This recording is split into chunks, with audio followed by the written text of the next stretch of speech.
370 బిర్యానీ. గుర్గాంలో ప్రణీత్ మోరే అనే ఒక stand up comedian ఉన్నాడు. నార్త్ ఇండియాలో ఎస్పెషల్లీ గుర్గాం, ఢిల్లీ సైడ్లో ఇతను చాలా ఫేమస్.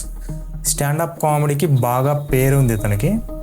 కానీ మన సౌత్ సైడ్లో మాత్రం చాలామందికి ఇతని గురించి తెలియకపోవచ్చు.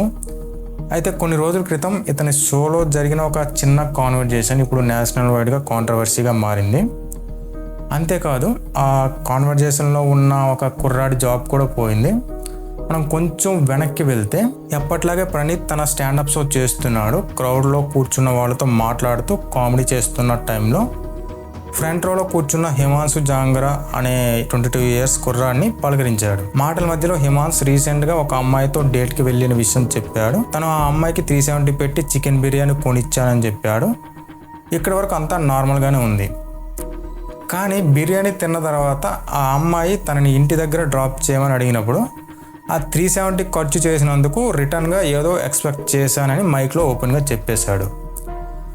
సింపుల్గా చెప్పాలంటే ఒక డేట్లో ఫుడ్ కొనిచ్చాను కాబట్టి రిటర్న్గా ఏదైనా ఉండాలి అనే మైండ్ సెట్లో మాట్లాడాడు. అసలు ఎవరో ఎక్స్పెక్ట్ చేయని విషయం ఏంటంటే ఆ కామెంట్ని కమేడియన్ ప్రణీత్ మోరే సీరియస్గా తీసుకోలేదు, నవ్వాడు. అంతేకాదు ఆ క్లిప్ని పీక్ గుర్గాం మూమెంట్ అని క్యాప్షన్ పెట్టి సోషల్ మీడియాలో పోస్ట్ చేశాడు. అయితే టాపిక్ అక్కడితో ఆగిపోలేదు. వీడియో వైరల్ అయింది, మీమ్స్ కూడా వేశారు. ముఖ్యంగా ఉమెన్స్ ఆ వీడియోని సీరియస్గా రియాక్ట్ అయ్యారు. 370 బిర్యానీ కొనిస్తే అలా అడుగుతారా, అంటే ఒక ఉమెన్ వాల్యూ అంతేనా అని చాలామంది క్వశ్చన్ చేయడం స్టార్ట్ చేశారు. దాంతో ట్రోలింగ్ ర్యాపిడ్గా పెరిగింది. అందరూ అనుకున్నారు ఇష్యూ అక్కడితో క్లోజ్ అయిపోయిందని. కానీ అక్కడే స్టోరీలో ట్విస్ట్ వచ్చింది. ఇష్యూలో కుషా కపిలా, సాక్షి శివదాసిని, ఎల్విస్ యాదవ్ లాంటి ఇన్ఫ్లుయెన్సర్స్ ఎంట్రీ ఇచ్చారు. వాళ్ళు రియాక్ట్ అవ్వడంతో ఇష్యూ ఇంకా పెద్ద ఆడియన్స్ దగ్గరికి వెళ్ళింది. దాంతో ప్రెజర్ పెరిగిపోవడంతో ప్రణీత్ మోరే ఆ క్లిప్ని డిలీట్ చేసి అపాలజీ చెప్పాడు.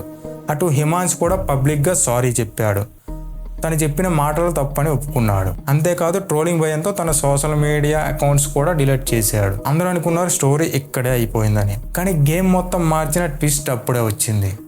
ఇంటర్నెట్లో కొంతమంది హిమాన్స్ ఎక్కడ వర్క్ చేస్తున్నాడో కనిపెట్టారు. తాను స్టార్ విక్ డిజైన్ అనే కంపెనీలో పనిచేస్తున్నాడని తెలిసింది. అక్కడి నుంచి జనాలు ఆ కంపెనీని ట్యాగ్ చేస్తూ కామెంట్స్ చేయడం స్టార్ట్ చేశారు.